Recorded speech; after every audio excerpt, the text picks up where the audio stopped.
View the three significant events that really led to the formation of Zionism.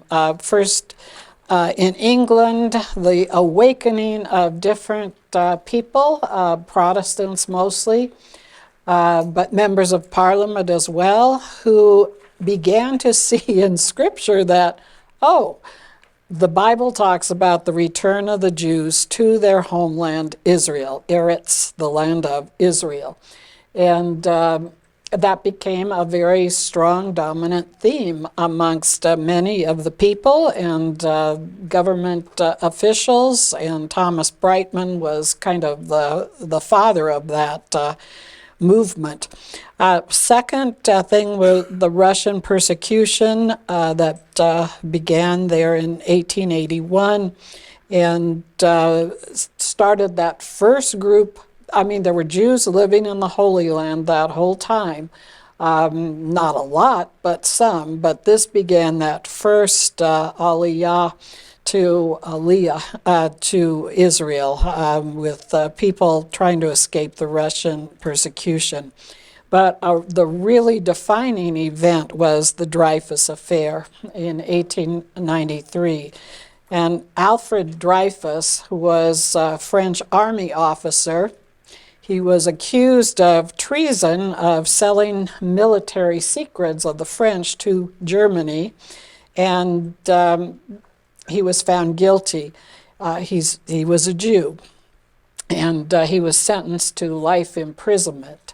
Now, later he actually was exonerated. They realized he was innocent, and he was restored to his military position. However, by then, the damage was done.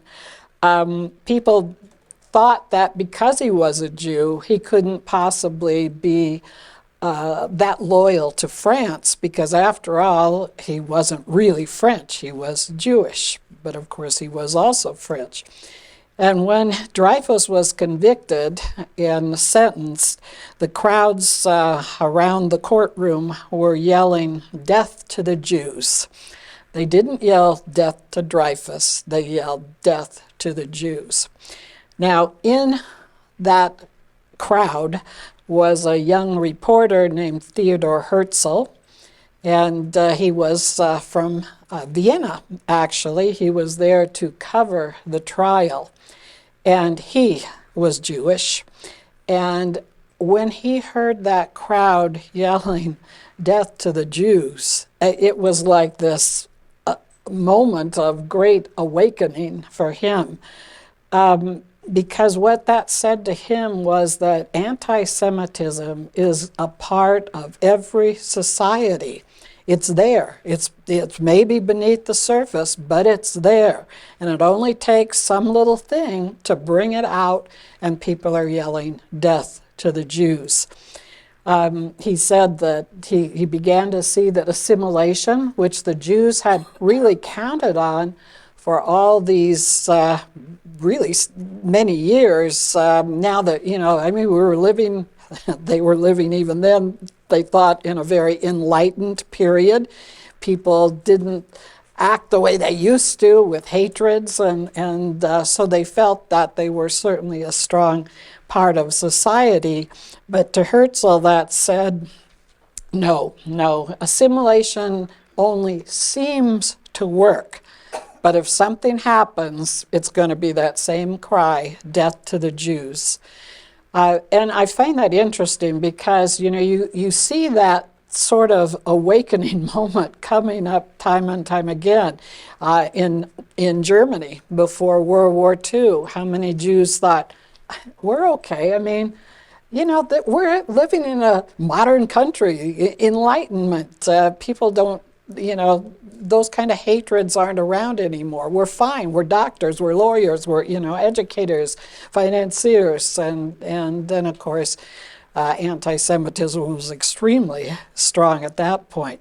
But what I find interesting is with so many of the protests on college campuses, after the war began against Hamas, there was a professor from UC Berkeley, actually the head of their law division, their law school, and he wrote a letter that I thought, whoa, this could have been Herzl writing it. It was his shock.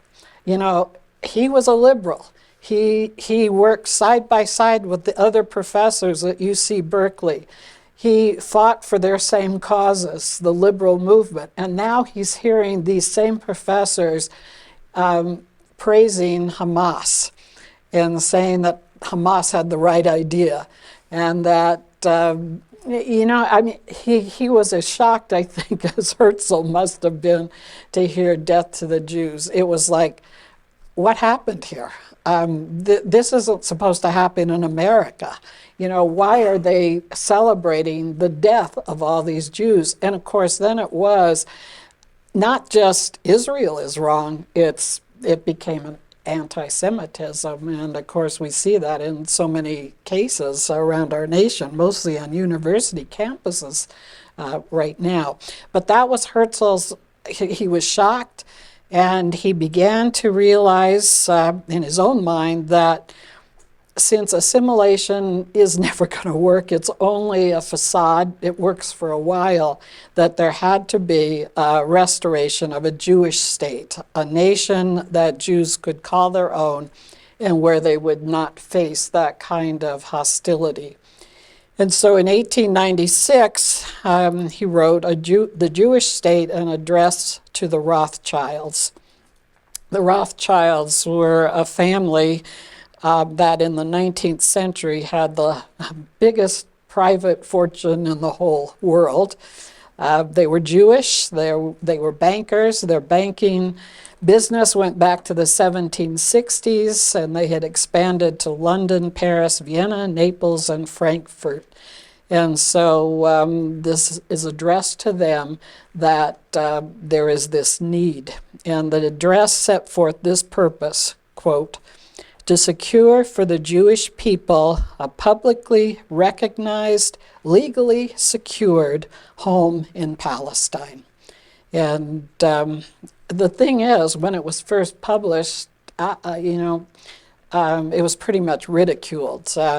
As far as the Jews in the United States and Europe, they thought, one, it would be impossible.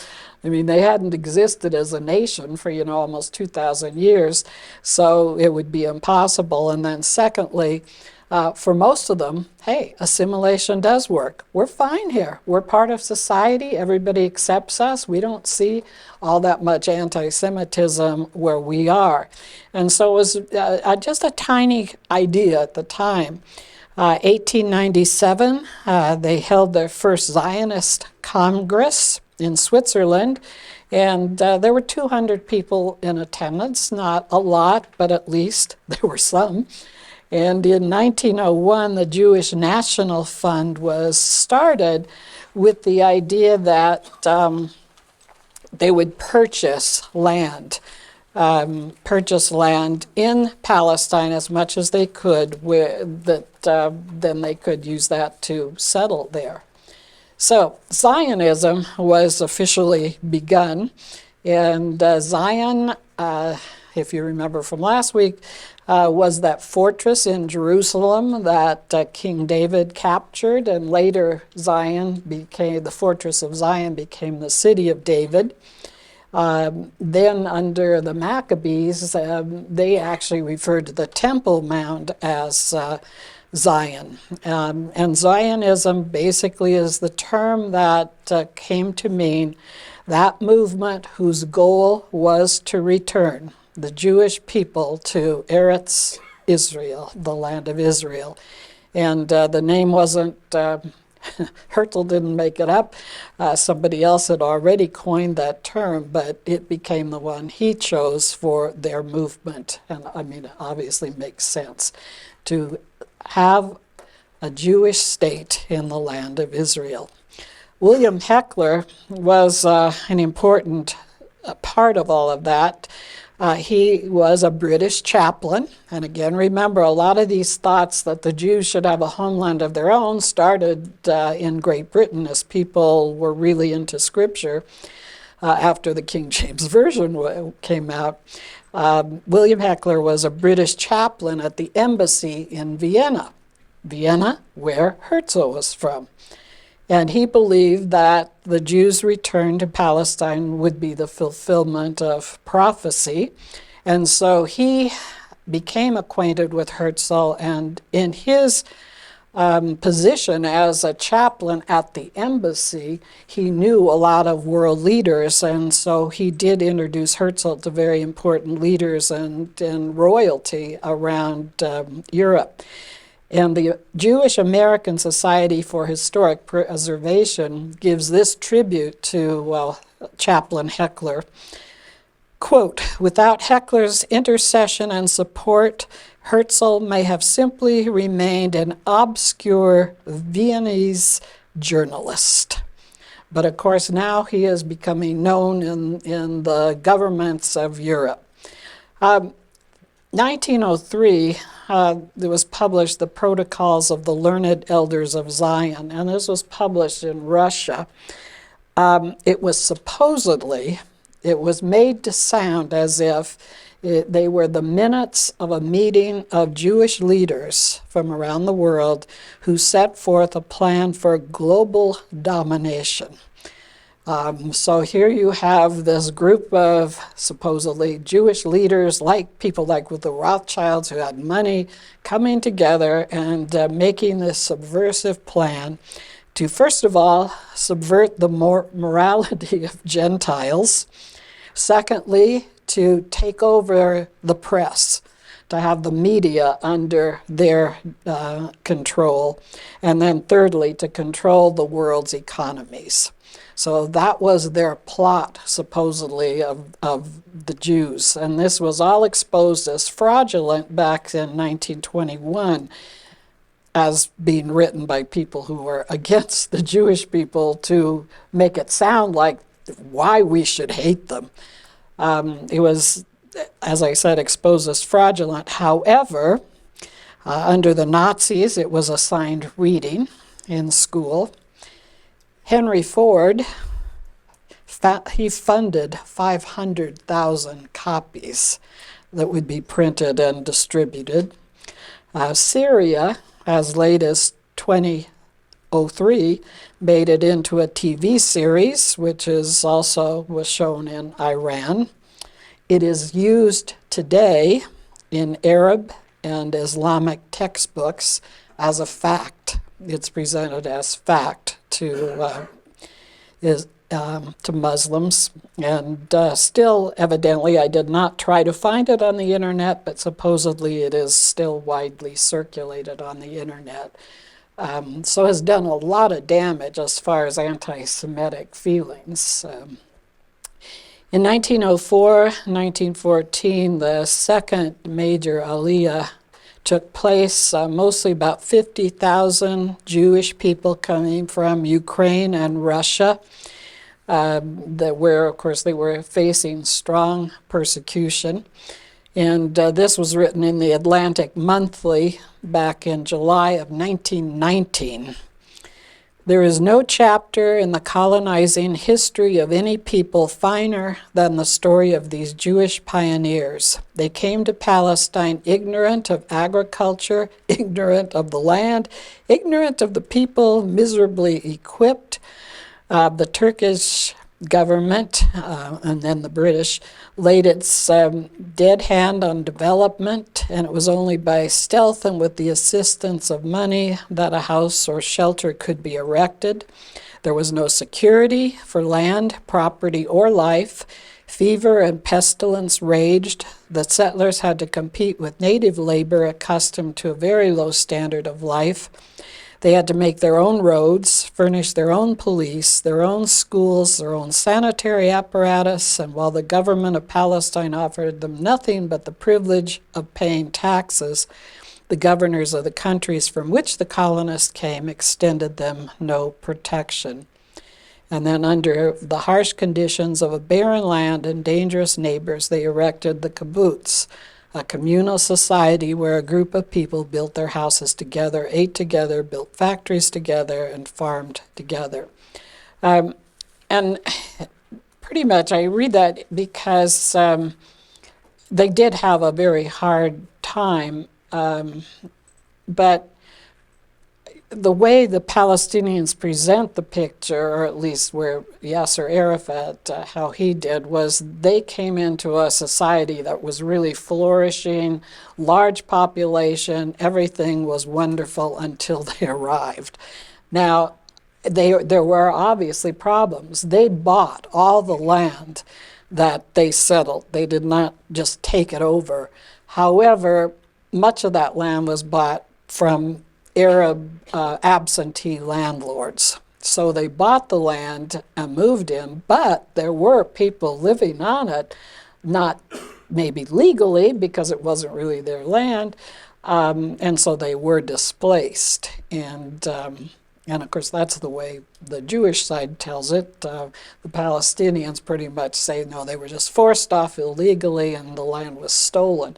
Well, if you're on somebody's land and you've been there for a little while and they didn't really recognize it as somebody else's, and now you're being put off, it would tend to be upsetting, to say the least. But it didn't happen that often. The land just was not that populated that heavily when the first groups came.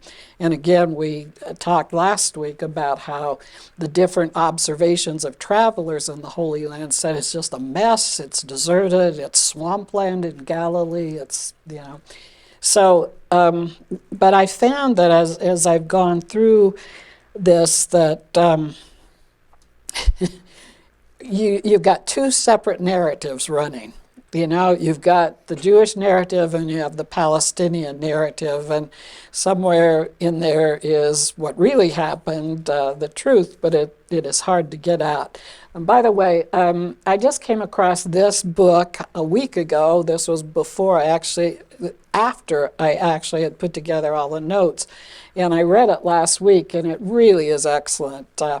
Letters to My Palestinian Neighbor, and Halevi is the author.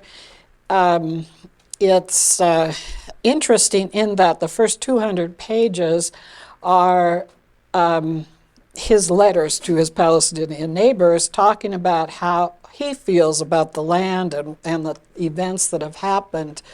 But the last 60 pages are the rebuttals from his Palestinian neighbors. And he received a lot of them. Most of them, if they were the kind of, we hate you and we want you dead, he did not include those. These are from intelligent, high-ranking Palestinians who are responding in an intelligent way to his arguments. But it is shocking to read how, if you ever watch CNN and Fox, both of them, and it's like, excuse me, are we talking about the same event here? That's kind of the way it is when you're reading the Jewish side of how it happened and the Palestinian side, and which makes it, you can see, all the harder to reach peace. And actually, the author is a Jew who has supported the two-state solution. And he still was when he finished his book, although it was beginning to be harder to see how on earth that could ever happen. And of course, it was written before October 7th as well. But I think it's like 2018, I think, is when it was written, or 2019. And so not long ago. But anyway, okay, back to our notes here. So now you have the Jews settling down in Palestine. World War I comes, and following World War I, the whole Ottoman Empire was divvied up amongst the winning sides, as often happens. And so the British actually came to control all of, and this is Jordan River is here. So the British actually received, as part of their mandate, all of Palestine, as well as this area called Transjordan, as in the other side of the Jordan, and that was all. That was all done by the League of Nations, dividing it up. Greater Syria, which is to the north, went to France. That was their share, but it was all split up. In the war, General Edward Allenby had captured Jerusalem in 1917. And interestingly, it says, this is a quote, and I don't even remember where I took it from. Unlike conquerors before him, Allenby dismounted his horse and walked through the Java Gate in 1917, careful to be less in status than his lord, who had ridden in on a donkey. Isn't that kind of neat? But again, you've got that British mindset that Palestine should be for the Jews. And so we see that in the Balfour Declaration, which is really a significant event. And that was in 1917.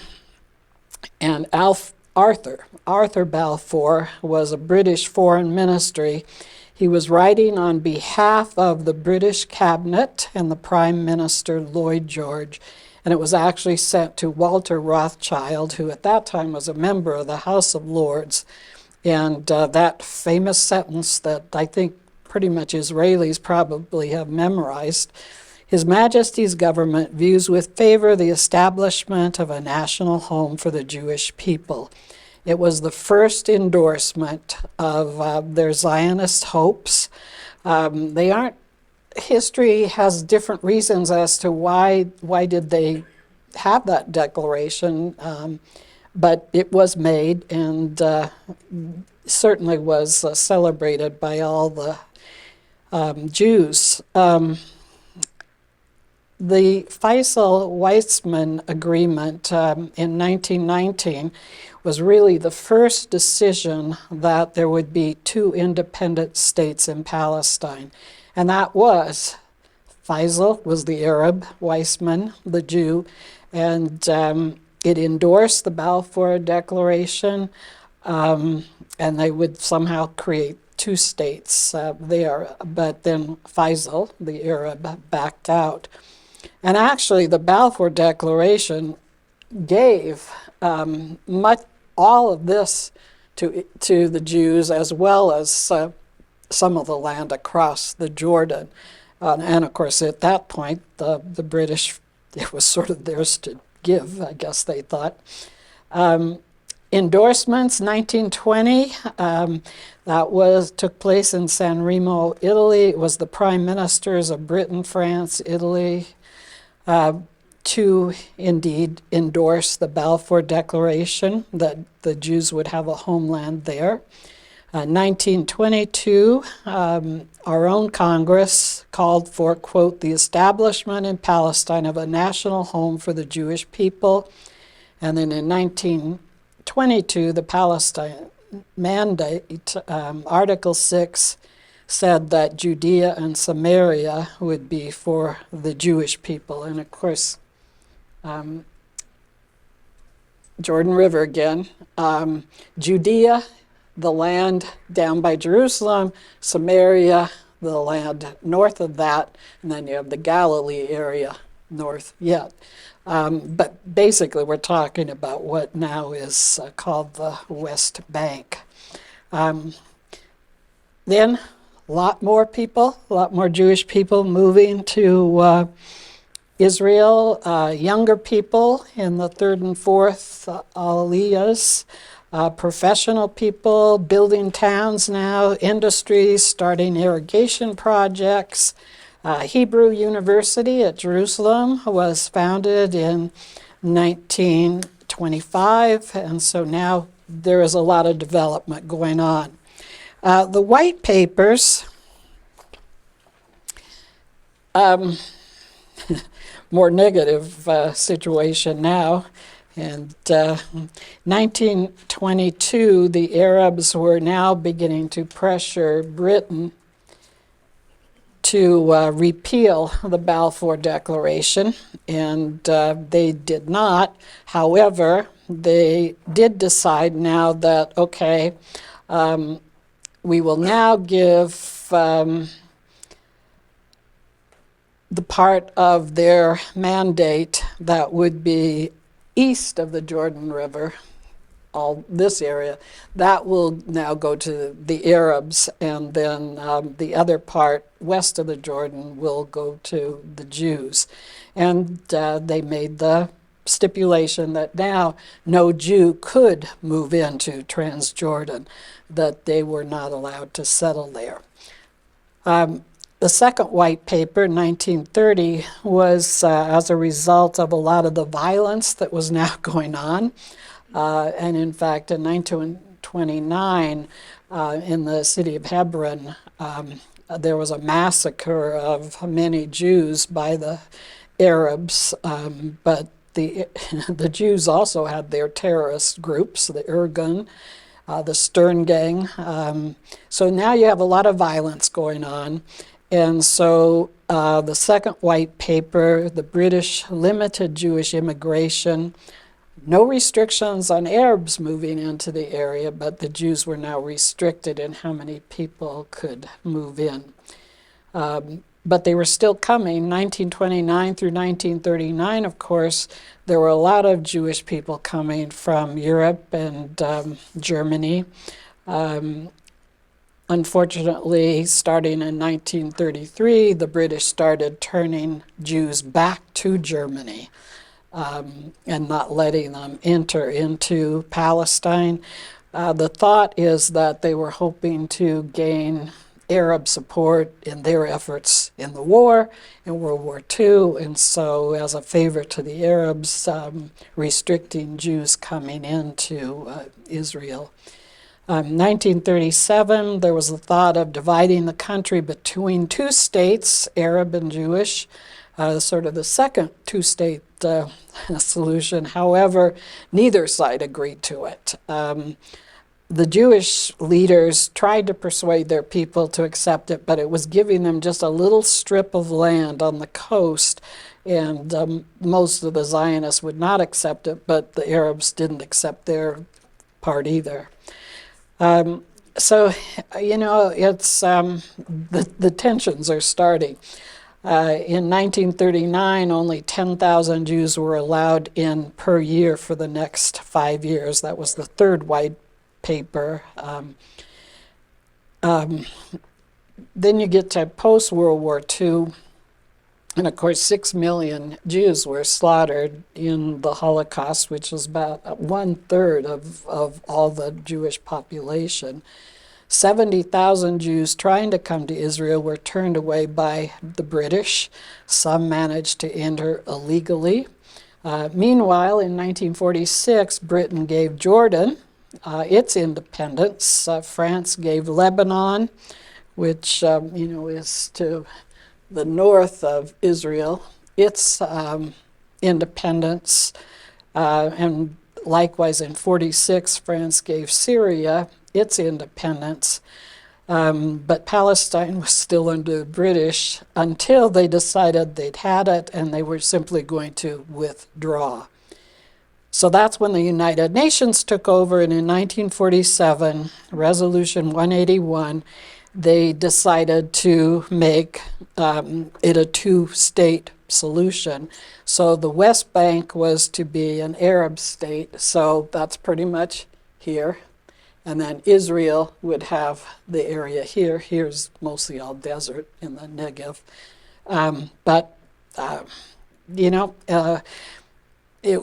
At least it was somewhat of a solution, and Jerusalem was to be an international city.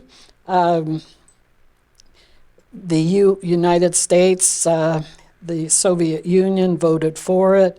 It did pass. All the Arab nations rejected it. It was to go into effect 2 months after the British would withdraw from Palestine. And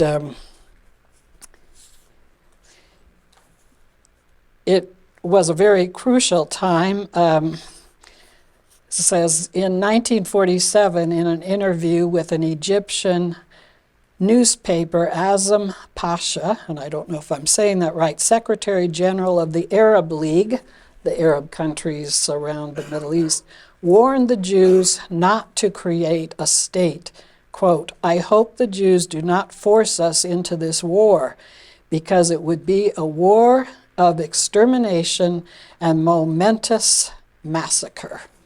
So now, even before Israel declares its independence, they've been threatened that we're not going to let that happen. You will be massacred, and in fact, Israel is born, the state is born May 14th, 1948, and immediately was attacked by Egypt, Syria, Jordan, Lebanon, and Iraq. I mean, it really looks as if there is just absolutely no way that they could possibly survive. Great Britain said that the population of Palestine at the start of the war was 650,000 Jews, 560,000 Arabs. The Arabs say no, it was closer to 2 million. By the end of the war, there were 140,000 Arabs in Israel. And so the big question is, why did the Arabs leave? Why did so many of them flee?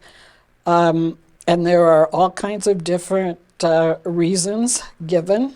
And again, they are just total opposites. The Arabs call it the Nakba, the catastrophe. And they say that they were forced to leave, they were expelled. Others, just it was the fear of fighting and to get away from the battle. And in fact, there was one town in an Arab village that was in the northern part that was pretty much destroyed by some of the Jewish terrorist groups. So there would be reason in their thinking that we better get out of here. But also, you have Arab leaders telling them to get away from the fight because they're going to massacre the Jews, and so get out of the way, and within a couple of weeks you'll be able to return home, and all of this will be Arab land. And then there were some who just, if this is a Jewish state, I don't want to be a part of it. So it's hard to know why, and the thing is, well, let me just read you what he says, because he says, after the war, two competing narratives about the refugee tragedy emerged. For many years, our side claimed there had been no expulsion. Your side claimed the expulsion had been the norm, and both versions were untrue. A new generation of Israeli historians prove that many of the refugees were in fact expelled by Israeli forces, while some Arab leaders did encourage Palestinians to flee. And so the line between flight and expulsion wasn't always clear. So it's hard to know exactly what was happening since that time. In our own time right now, it's pretty much accepted that the Jews just pushed them out. And in fact, in the LA Times, just on the 9th of this month, in one of their articles, it says, Jenin, quote, Jenin, the home of one of the 19 refugee camps established to house Palestinians driven from their homes after Israel's 1948 founding. And that's pretty much the way it is viewed in media now, that when Israel became a nation, they pretty much just drove them from their homes, which isn't totally true, but that's the way it's presented. There was another article in the Times written, this was last December, by a Palestinian. He says, my family was ethnically cleansed from our homeland in 1948. So,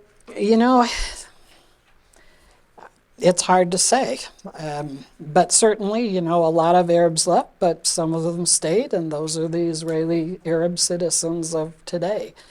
But at the same time, 800,000 Jews were expelled from Arab lands at that time who could no longer stay under Arab rule. And so they too left property behind and had to flee. So it was kind of a miraculous victory, though. I mean, given this teeny little nation, they did gain a little more land than the UN had given them. What was to be an Arab state in the West Bank was taken over by Jordan. It did not become a Palestinian state. It became part of Jordan, and now, of course, it would be called, this is Jordan, and this was Transjordan, the other side, that Jordan conquered that, and Egypt conquered Gaza. So they weren't Palestinian lands at that point. They belonged to Jordan and also Egypt. There's a movie, documentary, Above and Beyond, and I have that in your handout there mentioned. I had seen it through Netflix. I don't know where it's available now, but it is an incredible story of that time. Israel had one plane, a single engine prop plane, no Air Force, no military aircraft, whereas Egypt had a whole fleet of but there were World War II pilots, many from America, who fixed up fighter planes from the war, even though it was against the law to do this in the United States. However they managed, they got them to Israel, and they volunteered to fight for them. Just the different stories of how they won that war are really, you just have to see, that God had a hand in that whole thing. It's just kind of amazing. But it did create the refugee problem. And of course, the Jews will say, hey, look, if the Arab nations had simply accepted what the UN had set up, there would have been no refugee problem. The Palestinians would have their state, Israel would have its state, and I don't know that we'd be living in peace, but but that was the UN resolution, to have a two states. And who objected? It wasn't the Jews, it was the Arab nations. Then, of course, once the people did flee from Israel, the Arab nations refused to assimilate the refugees into their own society and instead set up refugee camps in the different countries. The UN Secretary General in 1959 proposed, why don't you just resettle them in Arab lands? I mean, they speak the same language, you have the same religion, you have the same culture. What is the issue here? But they refused. They kept them in their camps. The head of the World Council of Churches at that time made that same statement. Basically, I mean, these are your people. They're your brothers and sisters. So why don't you just make them citizens of your own nation? But they would not. In 1959, Yasser Arafat formed Fatah, which the goal was to liberate Palestine through armed struggle. Now, think about this. This is 1959. What he's talking about is to liberate Palestine through armed struggle. Well, what Palestine? I mean, the West Bank is, in 1959, under Arab control. It's part of Lebanon. So what is he talking about? He is talking about the part that is Israel, to liberate it through armed struggle. And in 1964, the Palestine Liberation Organization was founded. The Arab League, which is the other Arab nations, came together, sending representatives. Initially, the thought was we're going to solve the refugee problem. But actually, it became the birth of Palestinian nationalism. Article 1 of their document said, all of Israel is Palestine, part of the Arab homeland for all Arabs. All of it. Article 6 said all Arabs who lived in Palestine up to 1947 are Palestinians. Previous to Yasser Arafat, they were referred to as Arabs. Now, they received the name Palestinians, which Golda Meir had said at one point, this is like a fake nationality, because they're Arabs. Well, that again, that's kind of demeaning to them. And in fact, I read in the book here that one of the Arab writers rebutting his comments said that they are called often by settlers not Palestinians, but fake Palestinians, meaning there are no such thing really as Palestinians. But anyway, Article 9 of their document said their overall strategy is to liberate Palestine in armed struggle. Article 15 said no negotiations with Israel because Israel has no right at all to the land, and therefore Arabs are justified in seeking Israel's destruction and elimination of Zionism. And Articles 17 and 18 declared the Balfour Declaration null and void. So the goal basically to destroy Israel because Israel itself is occupied land. Because remember, at this point, the West Bank is theirs, but the rest of Israel is now occupied land. In 1967, we have the Six-Day War, and there's, if there were different narratives about the 1948 war, there really are about the 67 war. But Israel was attacked by three nations from three different directions, Egypt, Jordan, and Syria.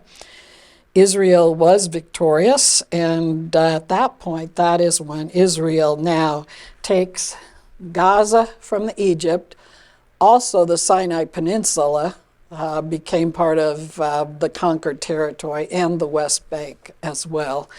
So they were very, very victorious. I just want to read you a few of the miraculous kind of things that happened during that war as well. First one, the Egyptian tank commander in the Sinai Desert who surrendered to a vastly inferior Israeli force on the second day of the war because a desert mirage made him see hundreds of Israeli tanks where there were no more than a dozen. Second miracle, the Jordanian forces who welcomed the Israeli tanks under the command of Colonel Uri Ram into Shechem on the third day of the war because faulty communications misled the Arabs into thinking that these were Iraqi tanks come to reinforce them.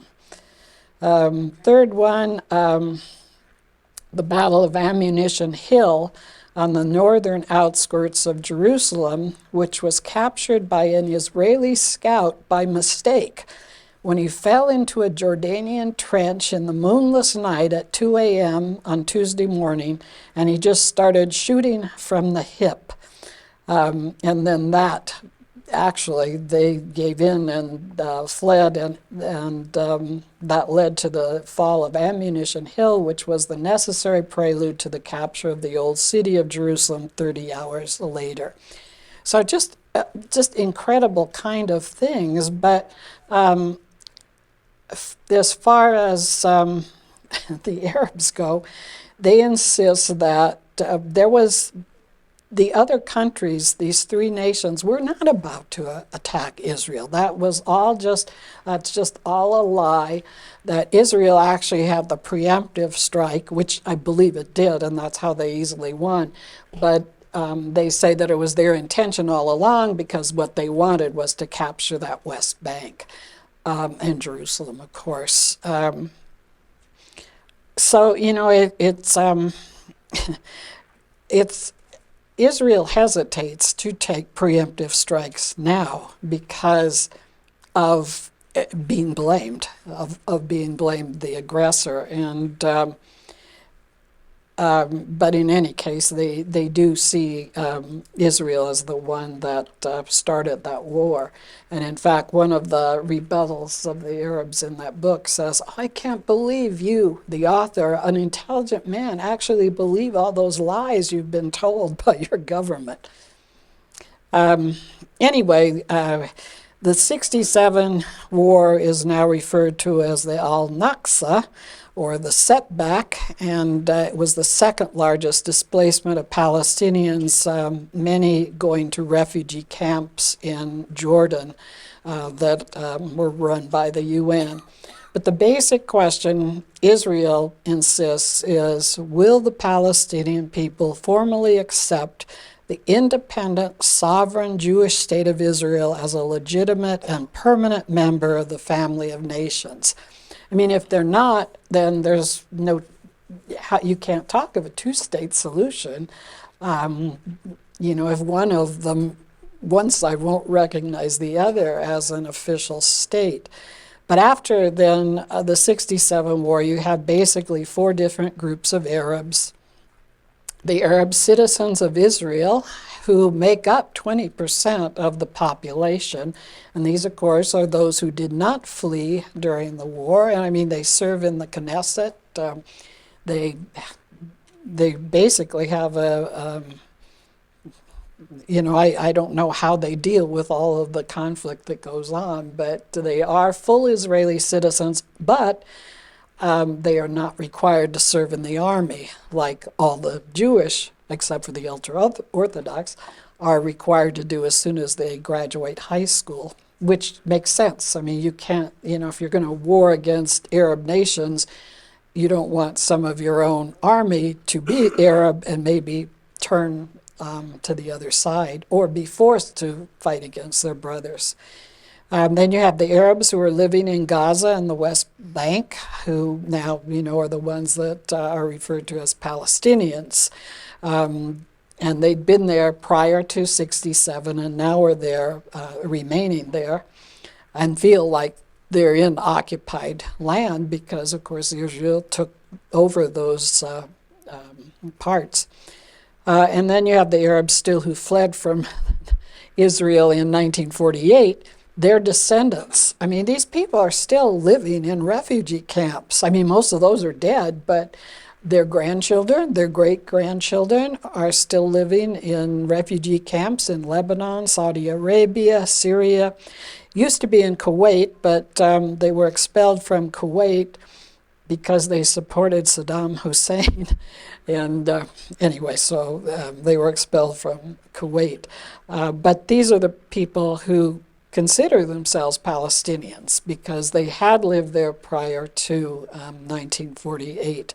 Many of those who were in the Syrian refugee camps fled because of Syria's civil war. So obviously they are not in a good place in any way you look at it. And then there are, the fourth group would be those people who are Arabs who are living in Saudi Arabia and Iraq and various countries.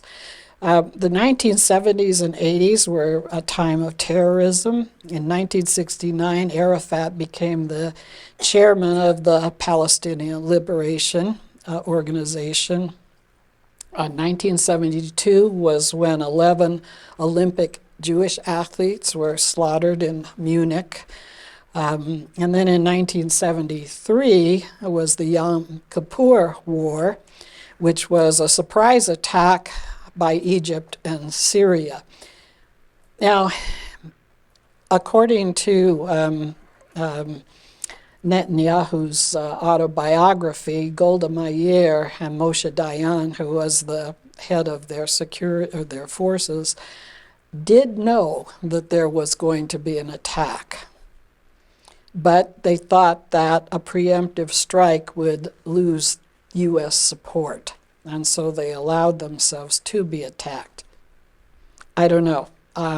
It's hard to say. And then you wonder because now they say that Israel really did know. Some of those leaders knew that Hamas would attack on October 7th. So why didn't they do something? I don't know. But at the bottom of the news sheet I handed you, The new handout, the side that says from news sources after October 7th, the very bottom of the page, Netanyahu's autobiography, he says, an Englishman, an American, and an Israeli were captured by a tribe of cannibals. This is a story, obviously. When they were in the pot, each one was allowed a last wish. The Englishman asked for a whiskey and a pipe and got them. The American asked for a steak and got it. The Israeli asked the chief to give him a good kick in the backside. The chief was confused, but he did it. At once the Israeli pulled out a gun and shot all the cannibals. The Englishman and the American asked him, "If you had a gun all this time, why didn't you shoot them earlier?" He answered, "Are you crazy? And have the UN call me the aggressor?" I mean, it's hard to imagine what Israel feels, and but they are in a kind of a tight spot. But anyway, the Yom Kippur War, they were attacked and supposedly by surprise. This is one of the miracle stories that comes from that. Michael Greenspan, a documentary filmmaker, recounts the story of a group of Israeli soldiers in the Golan carefully making their way to a nearby village on a cloudless October night. Suddenly, the soldiers find themselves in the middle of a minefield. As the soldiers begin to poke around with their bayonets, trying to locate the mines, a strange wind suddenly appears. The wind was so strong it blew away 18 inches of topsoil from the minefield, exposing over 1,000 mines. As soon as the mines were exposed, the wind ceased, and the men walked out of the field to a moonlit night. You know, you just have to see God's hand a lot of times in how Israel is protected. Not always, but amazingly, you know, it's just there. After 3 weeks of war, the UN demanded that there be a ceasefire, and they complied. But 1974, 21 children at an Israeli school were massacred, and yet the UN recognized at that point the PLO, the Palestinian Liberation, as the sole legitimate representative of the Palestinian people. In 1978, there was peace with Egypt, and that's when Israel gave back the Sinai Peninsula. Egypt didn't want Gaza, a surprise, and so Gaza remained with Israel. In 1982, there was war with Lebanon. I mean, can you imagine living in a country where there's just that many wars? And not like wars like ours where we send troops to Iraq or Afghanistan. I mean, this is your own place where you're living. But there was war with Lebanon, and after years of attacks over the border from Lebanon, then Israel did attack back. In 1987, the first Intifada, which meant uprisings in Gaza and the West Bank. In 1993, of course, this was significant. 94 was the Oslo Accords with Rabin and from Israel, Arafat from the Palestinians, and President Clinton. Arafat said at that point, yes, the PLO will recognize Israel's right to exist. He promised to abandon terrorism and to commit to a negotiated solution. Israel promised to transfer some of the governing responsibilities to the Palestinian Authority, which was established by the Oslo Accords, and those responsibilities would increase to eventual autonomy for the Palestinians. There was to be economic cooperation and trade. Israel would invest in Gaza and the West Bank. The Hebron Agreement meant that Israel would remove troops from Hebron, and Arafat and Rabin both were given the Nobel Peace Prize in 1994. But the accord basically has failed, and each side blames the other. But this is significant. For many Israelis, the turning point was Arafat's 1994 speech in a Johannesburg mosque. Though the speech was off limits to the media, journalists smuggled in a tape recorder, Arafat reassured his critics in the Arab world that he really had no intention of making peace, that the only reason he entered in the peace talks was that Palestinians were too weak for now to seriously threaten Israel, and the Oslo process was nothing more than a ceasefire to be broken at the appropriate time. The transcript of that talk made headlines in Israel, and Arafat's defenders tried to reassure Israelis he's just playing to the crowd. But the cumulative impact of his rhetoric reinforced the deepest Israeli fears of being deceived. So, it's just, again, you've got these two narratives going, and neither side is really trusting the other. Arafat was elected president of the Palestinian Authority in 1996. In 1994, there was peace with Jordan. There were hopeful signs along the way.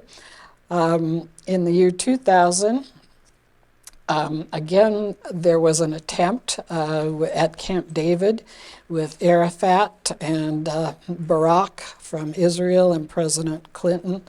The Palestinian centrality theory basically said that Israel is always the problem. And part of that is because the stronger nation, blame them. It's not the weaker group of people. Israel's always the problem. And Clinton's view was that you give up territory for peace. Aren't you willing to give up territory if that'll lead to peace? Which Israel points out, well, it didn't work with Hitler. You can, take Poland, and we're fine with that. And of course, Ukraine right now is dealing with that same issue. Do we give up some of our nation so we have peace with Russia, or are we going to fight to keep it all? But Barak offered 92% of the West Bank and 100% of Gaza for a Palestinian state with part of Jerusalem as their capital. And his only demand was an end to the violence. 92% of the West Bank for a state for Palestine. And Arafat said no. And he broke off the talks. There was a 60 Minutes episode after that happened, and I saw it, and I don't remember the interviewer, but he said to Arafat, "You were offered 92% of what you were wanting. Why did you say no?" And Arafat responded, "Why shouldn't we get 100%?" So here's a point where there's a two-state solution proposed, and it's refused. Time magazine did a article on Arafat. Trying to see what year it was.